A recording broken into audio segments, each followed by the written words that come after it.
queridos hermanos y amigos que en esta mañana nos acompañan una vez más para compartir la preciosa palabra del Señor. Y muchas veces en la vida nos encontraremos con situaciones que no queremos enfrentar. Por ejemplo, la pérdida de un ser amado, la pérdida de bienes materiales, vernos en esa situación de tener que darle a alguien una trágica noticia. Y en este caso me viene a mí a la mente la muerte de mi hermano el año pasado, en la que a mí me correspondió darle la noticia a mi madre. Y es un momento que detesto, que aborrezco, si me permiten utilizar esas palabras, que haber tenido que ser yo el portador de esas noticias. Quizás en este momento usted esté pasando por una situación de esas que usted detesta, que aborrece, y quisiéramos que no nos tocara pasar por esa dificultad o problema, pero por más que tratemos de evitarlo o intentemos, irremediablemente no podremos escapar de ese momento. Siempre llega la hora en que tendremos que lidiar cara a cara con esa situación que hemos postergado, que hemos detestado. No importa qué tan triste o dolorosa sea aquella situación o que tanto aborrezcamos ese momento, no hay más opción que enfrentarlo con valor y determinación. En algunas de estas oportunidades, en medio de nuestra angustia, levantamos nuestros ojos al cielo en búsqueda de una respuesta y que Dios de manera rápida y sobrenatural nos ayude a pasar aquel trago amargo, o mejor, nos lo evite, pero todo lo que recibimos es silencio. Y eso definitivamente suena a un no de parte de Dios y significa que irremediablemente tendremos que pasar por esa terrible hora, ese terrible momento. La Biblia nos dice que Jesús tuvo que pasar también por momentos así. Encontramos que Jesús se conmovió por el estado de su pueblo, lloró, se enojó ante la incredulidad de la gente que no recibía el mensaje. Tuvo que reprender a los religiosos de manera violenta cuando los echó del templo. Recibió el rechazo de su propio pueblo. Y por último, como si ya no fuera suficiente, recibió un rotundo no de su padre también. En el pasaje que veremos hoy, encontraremos uno de estos momentos de la vida de Jesús en el que Él reconoce que ha llegado su hora al entrar en Jerusalén y en medio de su angustia aprovecha para dar a sus discípulos una gran lección espiritual, para nosotros también. Para poder seguirlo y servirlo, será necesario que a sus discípulos les llegue la hora para que aborrezcan sus vidas. Así como suena, todos los que creemos en Jesús, todos, nos tocará en un momento determinado aborrecer la vida. Esa es una hora que nosotros tratamos de evitar, pero que irremediablemente, si queremos seguir y servir a Cristo, es necesario enfrentarla. Necesitaremos aborrecer la vida. Por eso le quiero preguntar en esta mañana, ¿usted ya aborreció su vida para poder seguir a Cristo? Si no lo ha hecho, esté seguro que le llegará la hora en que deberá hacerlo, si es que en realidad quiere salvar su vida. Así que, sin más preámbulo, lo quiero invitar para que abramos nuestras Biblias en el Evangelio de Juan. El capítulo es el 12, los versos son 20 al 26, donde dejamos la semana pasada. Y quiero que examinemos uno de esos pasajes que cuando los leemos nos cuesta creer que Jesús nos esté pidiendo que si queremos seguirlo y servirlo, tendremos que aborrecer nuestras vidas. Por difícil y duro que parezca, a todos los que creemos en Jesús nos llegará la hora en que tendremos que tomar la decisión de aborrecer nuestra vida. Así que en este pasaje vamos a examinar en esta mañana tres aspectos principales. El primero de ellos es que los griegos que buscaron a Jesús. El segundo elemento importante es, por fin había llegado la hora de Jesús. Y el tercero es, para seguir a Jesús hay que aborrecer la vida. Así que vamos al texto de una vez. Dice el verso 20, había ciertos griegos entre los que habían subido a adorar en la fiesta. Estos pues se acercaron a Felipe, que era de Betsaida de Galilea, y le rogaron diciendo, Señor, quisiéramos ver a Jesús. Felipe fue y se lo dijo a Andrés. Entonces Andrés y Felipe se lo dijeron a Jesús. Así que aquí nos encontramos con el primer punto del sermón, los griegos que buscaron a Jesús. Después de que Juan nos contara lo que había pasado en aquel día en el cual Jesús entró en Jerusalén y la multitud que lo aclamaba como el Mesías y el rey el rey de Israel con sus gritos de Hosana, ahora nos relata una breve historia de otro de los grupos que estaba allí y que no mencionamos la semana pasada tampoco. Para Juan fue importante hacer esta distinción acerca de estos hombres, porque son identificados como unos griegos. Esa palabra en el original nos permite con cierto grado de seguridad decir que no eran judíos de la diáspora, porque a los que eran judíos de nacimiento y habían vivido en el extranjero también se les llamaba griegos o gentiles, pero estos no son de esos. Estos eran realmente para la época gentiles. Por eso Juan utiliza una palabra diferente para ellos. Y nosotros tenemos que tomar este detalle muy importante. Y recordemos siempre, déjenme hacer un breve paréntesis aquí antes de seguir, no olvidemos que el Evangelio de Juan fue escrito eminentemente para los griegos, para que ellos pudieran entender que Jesús era el Mesías prometido a Israel, pero que también a los gentiles, a los griegos, había venido Jesús. Entonces, no es de sorprendernos que este pasaje lo encontremos solo en el Evangelio de Juan. Estos griegos se acercaron a Felipe. Y quizás una de las razones por la cual lo hicieron es porque el nombre Felipe era griego. Y al ser de Betsaida, es probable que también hablara griego. Básicamente lo mismo que hacemos nosotros, por ejemplo, aquí en Canadá. Cuando vamos a algún lugar, un banco, lo que sea, a buscar hacer una diligencia, y si no estamos seguros de nuestro inglés, preferimos buscar una persona que lleve el nombre de Pedro, Julio, Juan, Alfonso, Luis, porque sentimos que de pronto este es hispano y va a hablar español así. Lo interesante es que estos griegos estuvieran buscando a Jesús de manera directa.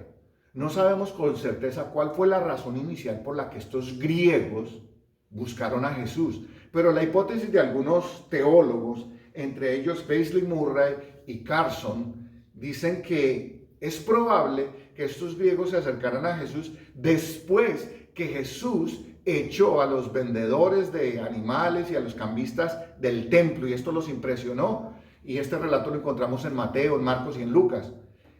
Sin embargo, pues es apenas una de las probabilidades, ¿cierto?, de por qué lo buscaron.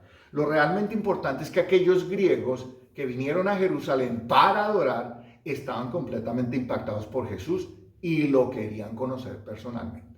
Por eso buscaron a Felipe.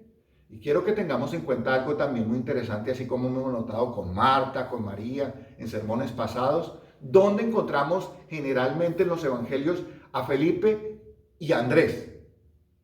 Felipe aparece llevando a Natanael a Jesús. Y Andrés también aparece en los evangelios llevando siempre a alguien a Jesús. Llevó a su hermano Pedro, ¿cierto? Y después lo encontramos cuando llevó a aquel joven que tenía unos panes y unos peces. Es también Andrés el que lo lleva. Así que lo cierto es que Felipe y Andrés fueron y le dijeron a Jesús que unos griegos lo querían conocer.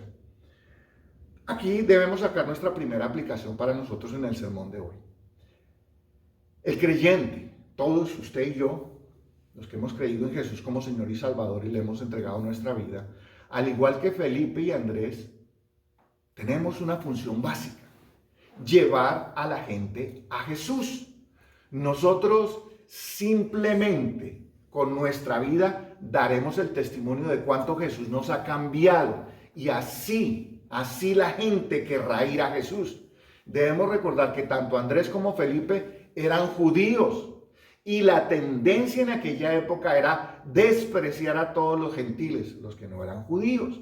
Los griegos principalmente eran tenidos por paganos debido a que eran politeístas. Pero en este caso podemos ver claramente que en Felipe y Andrés había sucedido un cambio, porque no lo rechazaron, sino que fueron a buscar a Jesús, porque entendían de alguna manera que estos hombres también necesitaban la salvación. Así que nosotros también para ellos fue importante, para nosotros es importante llevar a la gente a Cristo, llevarla a Jesús. Nosotros debemos imitar a Andrés y Felipe, sin importar de dónde venga esta gente, sin importar lo que hayan hecho. Nosotros simplemente imitamos a Andrés y Felipe y los ponemos en contacto con Jesús.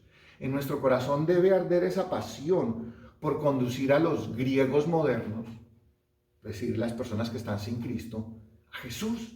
Nosotros no estamos para juzgar o determinar quién merece o quién no merece tener un encuentro con Jesús. Simplemente le servimos de guía a los que quieren encontrarse con Jesús de manera personal e íntima. Eso era lo que querían los griegos, eso fue lo que hizo Andrés y Felipe. Nuestro principal trabajo, recordemos, es iluminarle el camino. Recuerde que Jesús nos dijo que nosotros éramos la luz del mundo, para que la gente pueda llegar a Cristo. Porque todavía hay muchos griegos allá afuera que quieren y deben conocer a Cristo. Y entre muchos de esos griegos hay miembros de nuestra propia familia. Necesitamos tener presente que entonces a todos nos llegará la hora. Mire lo que sigue diciendo el texto. Jesús le respondió diciendo: ha llegado la hora para que el Hijo del Hombre sea glorificado. Tengámonos por un momento aquí. Aquí encontramos el segunda parte del sermón. Por fin había llegado la hora de Jesús. Juan cita a Jesús diciendo que ha llegado la hora para que el Hijo del Hombre sea glorificado.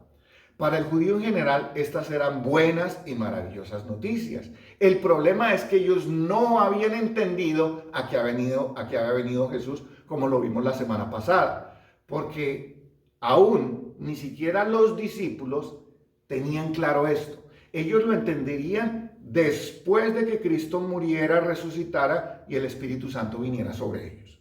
Así que no podemos olvidar que Juan escribe este evangelio cuando ya habían pasado muchos años de esto.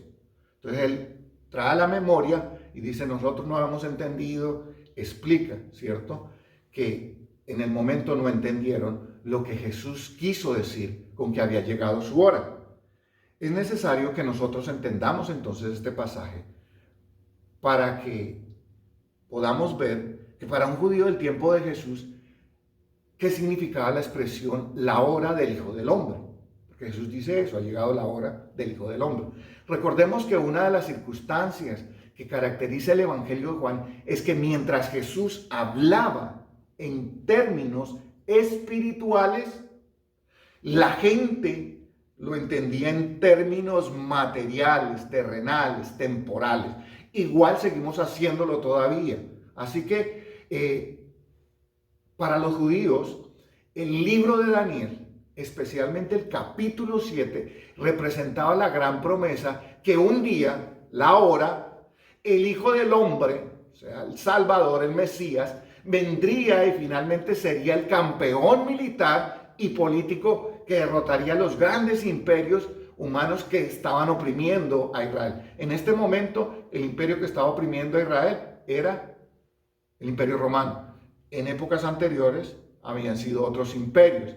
Ese día entonces, que Jesús apareciera, esa hora, que llegara el campeón de Israel, sería cuando la nación de Israel gobernaría el mundo con el Hijo del Hombre como rey. Recuerden que lo vimos la semana pasada: Hosana al que viene en nombre del Señor, el Rey de Israel.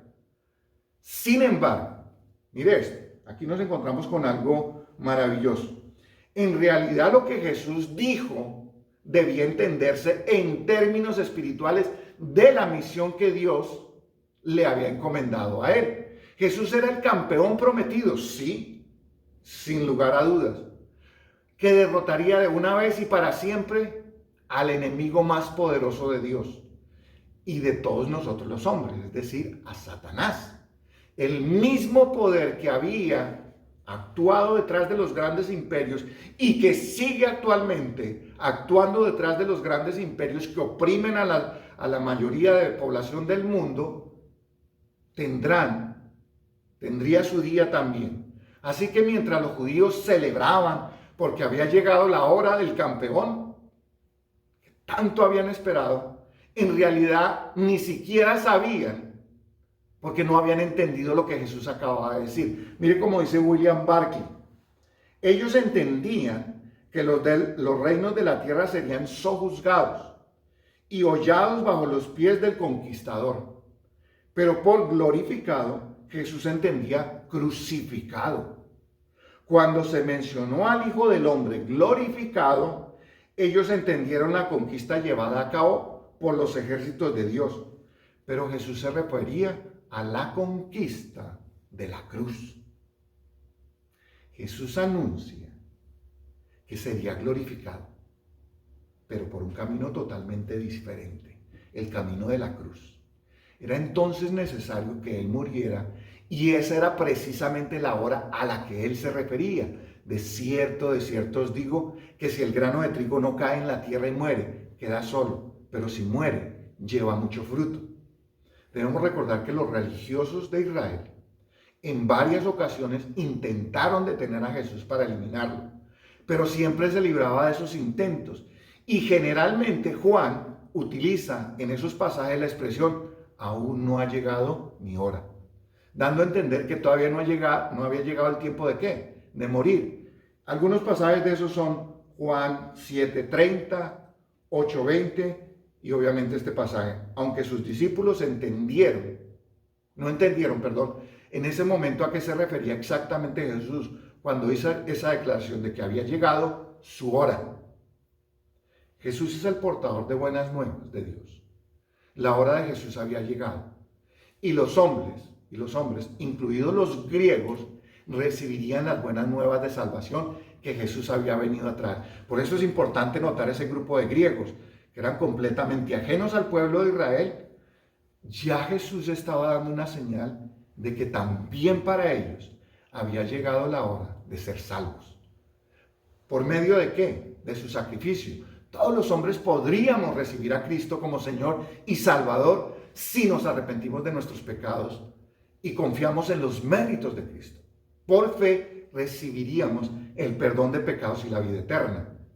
Si creemos que Jesús vino para convertirse en el conquistador militar que nos libra de la opresión política, la pobreza material, todo este tipo de cosas, no hemos entendido el mensaje de Jesús. Desafortunadamente, desde muchos púlpitos se predican herejías, que son llamadas evangelios, pero son herejías. Pablo lo dice también en Gálatas. Herejías como el evangelio de la prosperidad, el evangelio de la liberación, el evangelio de la sanidad, el de la santidad, el apostólico, el profético, y etcétera, etcétera. Todos estos no son más que herejías en que confían que Jesús vino para darnos esa mejor vida ahora, como dice un escritor norteamericano, Joel Osteen, que muchos han leído y pues está totalmente equivocado, que nuestra mejor hora es ahora, nuestro mejor tiempo es ahora. Así que, en este caso, si nosotros creemos que Jesús vino para darnos todo lo que deseamos, entonces el evangelio de Jesucristo se convierte en malas noticias, porque Jesús no vino a eso. Para quienes piensan y creen que sí, pronto, al igual que aquella multitud, se sentirán decepcionados de Jesús, porque los judíos, para ellos, Jesús no llenó sus expectativas de poder y grandeza. Pero si creemos que Jesús vino para morir en la cruz y pagar por nuestros pecados, entonces esta palabra de Jesús serán las mejores noticias que jamás escucharemos. Serán como una preciosa melodía para nuestros oídos. Porque a pesar de todas nuestras dificultades en esta vida, a pesar de enfrentar la opresión de los poderosos, soportar discriminación, persecución, enfermedades y todo tipo de adversidades en este mundo, y los ataques de Satanás, y a pesar de nuestras repetidas caídas en el pecado, el Padre por medio de Jesús nos otorgó el perdón de pecados y vida eterna. Es decir, la hora había llegado para que Jesús pusiera su vida en pago y rescate por los pecados de la humanidad. Con la muerte de Jesús, nuestra victoria está asegurada. No importa lo que pasemos en este mundo, suframos, las privaciones, las opresiones, las persecuciones, no importa. Nuestra victoria final está asegurada. Y cuando esta vida se agote y nos llegue a nosotros la hora y demos el último suspiro y finalmente crucemos el umbral de la muerte, podremos entonces valorar en todo su esplendor lo que Jesús realizó en la cruz cuando su hora había llegado. Porque Cristo se convirtió literalmente en las buenas nuevas de gran gozo. Pero siempre hay un pero para los que creen en Jesús para vida eterna. Aquí viene el pero y lo encontramos en la parte de los versos siguientes. ¿Cuál es el pero? Que para salvar la vida hay que aborrecer la vida. Les repito, para salvar la vida hay que aborrecer la vida. Mire lo que dice, verso 24. De cierto os digo, que si el grano de trigo no cae en la tierra y muere, queda solo. Pero si muere, lleva mucho fruto. El que ama su vida, la perderá. Y aquí viene el punto principal. Y el que aborrece su vida en este mundo, para vida eterna la guardará. Si alguno me sirve, sígame. Y donde yo estuviere, allí también estará mi servidor. Si alguno me sirviere, mi Padre le honrará. Así que nos encontramos aquí con la tercera parte de este pasaje. Para poder seguir a Jesús, hay que aborrecer la vida. Cuando lo leemos de esa manera, quedamos como en shock.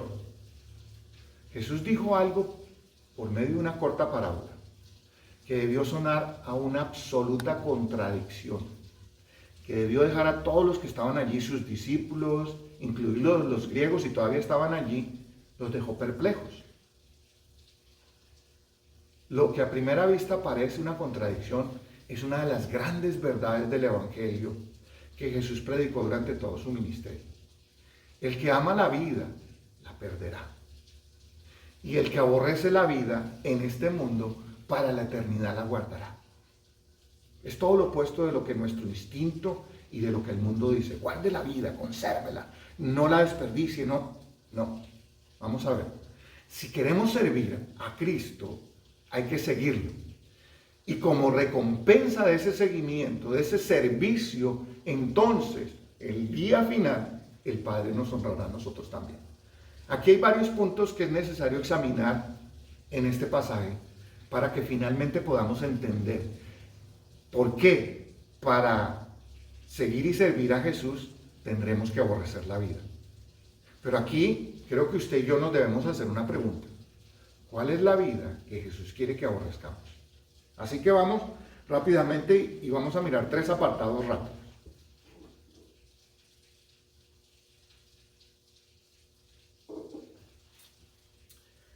Primero, tenemos que ver qué es lo que significa el que ama su vida la perderá. En este caso, amar la vida, en este contexto que Jesús da, es ese amor egoísta que siempre se centra en el individuo, en nosotros, que quiere vivir para sí mismo y además que otros vivan para él. Es el típico individuo egocéntrico que piensa que Dios, la vida, la gente le salen a deber siempre. Y por eso se dedica a sacar ventaja de todos y de cuanto puede para satisfacer su ambición. Para este individuo la vida es algo que se obtiene de otros, pero no se entrega. O sea, al estilo de un parásito. Un parásito, ¿cómo sobrevive? A expensas de aquel individuo donde vive, ¿cierto? Jesús mencionó varias veces que la única forma de guardar la vida es entregándola. ¿Entregándola en qué? Por eso él dice la semilla de trigo que muere. Entregarla por amor a todos, a otros, en el servicio. Y por eso nos dio el ejemplo supremo, cuando él entregó su vida por nuestros pecados. Y de esta manera obtenemos el perdón de pecados y vida eterna. Así que como creyentes no es guardando nuestra vida, cuidándonos, yo no voy por esto, yo no hago esto, yo no lo otro. No, es entregándola por completo. Es aborrecer nuestra vida al servicio de Dios, que es lo que verdaderamente vale la pena vivir. Aunque en ese servicio, en esa entrega a Jesús, en ese seguimiento a Jesús, literalmente llegásemos a perder la vida, como la Biblia nos cuenta que hicieron los mártires. Eso es lo primero.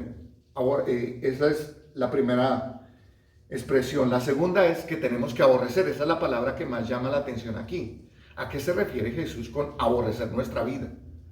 Parece ser demasiado extremo, aún viniendo de Jesús. En este caso es importante entender esta forma de expresión semítica. Era una forma de hablar en aquel contexto y en aquellas culturas que se entendía claramente. Para nosotros no. Así que esta expresión se puede aplicar con diferentes significados, como lo veremos el ejemplo que les voy a dar. En algunos pasajes del Evangelio, esta palabra es traducida con el sentido de odiar o detestar. Aborrecer se traduce así, odiar o detestar. En este momento, en su pantalla van a salir una serie de pasajes. No se los puedo leer todos, pero sí los puede usted consultar después. En los que esta palabra, aborrecer, que es miseo en griego, se utiliza con esa connotación de odiar o detestar. Y ahí está perfectamente usado. Pero también en algunos otros pasajes es traducida como amar menos o preferir algo por sobre otra cosa o poner en segundo lugar. También hay pasajes que nos ilustran esta verdad. Encontramos Lucas 14, 26, Romanos 9, 13 y el pasaje que estamos hablando en este momento, en donde la palabra aborrecer entonces significa amar menos, poner en primer lugar algo diferente. Cuando amamos las cosas de este mundo, lo material, las riquezas, el placer y todo aquello que se convierte en un ídolo en nuestro corazón y lo ponemos de primero, irremediablemente terminaremos perdiendo lo que más amamos, perderemos la vida.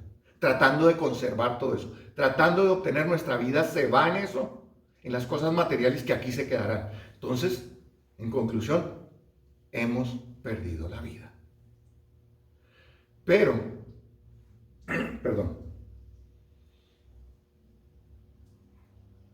lo más valioso, lo que verdaderamente vale, es lo espiritual. Entonces, cuando ponemos como en una balanza, mire, todo lo material, todo lo que deseamos, riqueza, todas estas cosas, lo ponemos en una balanza. Y ponemos en el otro plato de la balanza lo que Cristo y la vida espiritual que nos está dando vale. Tiene que pesar más lo espiritual. Por eso Él dice que si amamos este plato de la balanza, al final terminaremos perdiendo lo más valioso.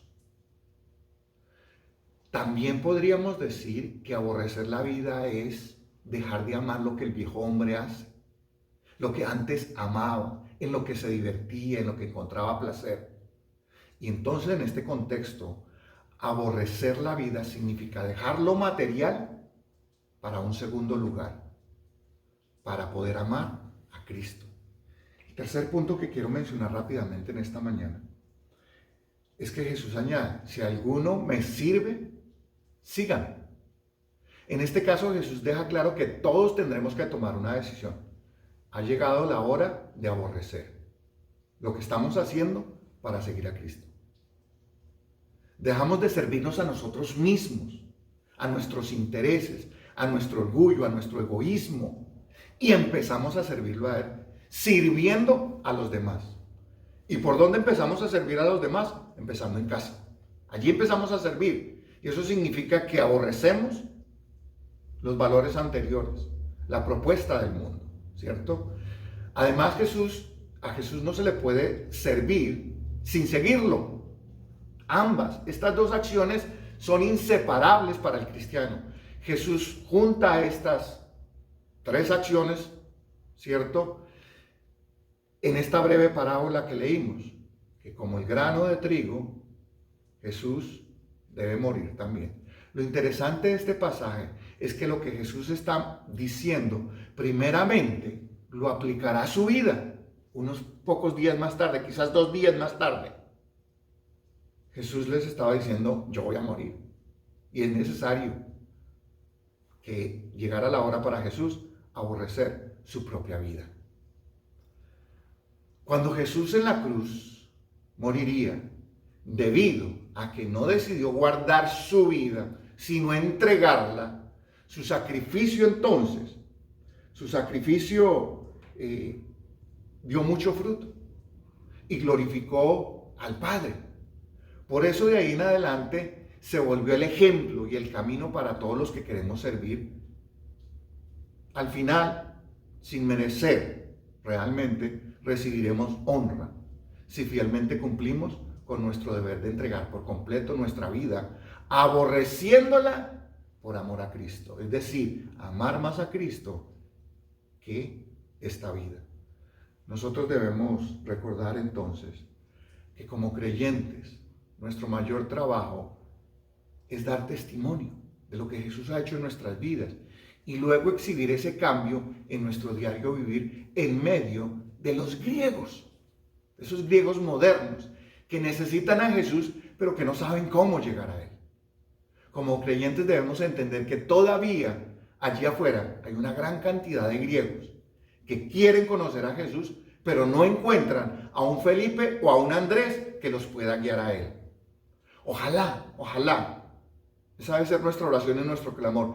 Cada uno de nosotros podamos de manera sencilla imitar a Felipe y Andrés a la hora en que sirvamos a Cristo. También debemos recordar que así como para Jesús llegó su hora de aborrecer su vida, a nosotros también nos llegará la hora. Por eso en ese tiempo, antes de que esa hora llegue, debemos recibir a Cristo como Señor y Salvador. Y si ya lo hemos recibido, pues entonces ha llegado la hora de seguirlo y servirlo. Por último, para poder seguir y servir a Cristo, será necesario aborrecer esta vida. Recordemos que esto significa amar menos.